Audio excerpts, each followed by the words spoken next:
Okay, so how might you use this yourselves?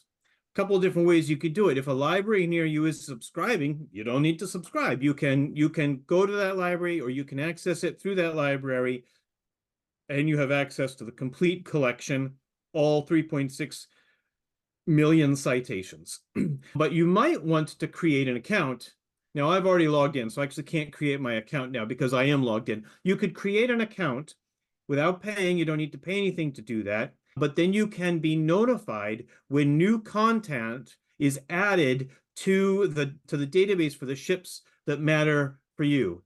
For this account, let's see, I believe that I'm only tracking one ship here, and that's Hornet. Obviously I have a couple of different accounts, and some of them are tracking a lot more ships. But I receive an email whenever content is added to Hornet. And you have to create an account, of course, because we need to be able to know where to contact you. But otherwise, the free resources, you can access those without creating an account. One thing that I think is pretty useful for folks is to subscribe for a certain amount of time, do the research that matters to you, start tracking those vessels that matter to you, and then if you want, you can let the subscription end, but you will still be notified when new content is added. If you have a subscription currently, when that content is added, you will receive the citations in your email. If you don't have a current subscription, it'll just be a notification that more content has been added in those places. And I should mention that the company's been in business for longer than I care to admit, and we have not raised our prices in the last 14 years. Okay, there, I admitted it. In the last 14 years, we've not raised our prices. We are going to need to do that at the end of June. So from the homepage, there's a blog post about that. So you can see that these prices are gonna be going up in a little bit. So if you start a monthly recurring subscription now, that price will never go up. It's just whatever price you signed up at. You can also purchase a gift certificate that you don't need to use now. It's a year of access from the time that you start it. What's the word? I don't know, authorize it. But not from the time that you purchase it. So you could purchase that now and save it for the point when you want to do research. Or you could pass it on to a friend as well. So I just want to mention that we are going to have those prices going up a little bit. Still, I believe that the value in knowing that these particular vessels are mentioned places is incredibly helpful.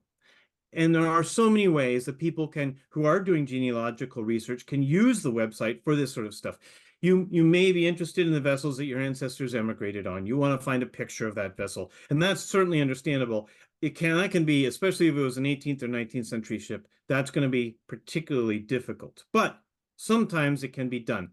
But the areas where I think is particularly interesting is if you have a service history for an ancestor who served in the Navy, in the American Navy, let's say, or sailed on a particular ship in the Merchant Marines or something, you can do research on that vessel. You know when they were on board that vessel.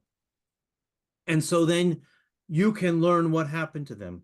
If you have an opportunity to do research on, someone was on one of those Monongahela's, say, and you can do research on it. You can say, I know my ancestor was on board from this date to this date. Then you find a history of that vessel, and you find out what happened at the time. You know that your ancestor, that's what happened to your ancestor. And if you find something in WorldCat, you could find a logbook or a journal from the voyage that your ancestor emigrated on. I mean, that would be pretty incredible if you did, but it certainly is possible because more and more libraries are cataloging and sometimes even digitizing these logbooks. And I mean, maybe they don't mention your ancestor anywhere in the logbook, though what if they do? But even if they don't, you get a sense of what that voyage was like. And you can learn more about what happened to those ancestors and what they did. There's so many other ways you can use this too. I love the phrase of just adding leaves to the tree. Maybe you just want to add a picture of the cruise ship that your grandparents took their honeymoon on. That's a great little picture to add to the story that you're putting together. And we can help you find those images quickly and easily. So and we have a growing number of libraries that offer this to folks either from Well, for on-campus and institutional library, academic libraries, and public libraries, you can either access it, from the library or from home as well. We're not like Ancestry. We'll let you access it from home.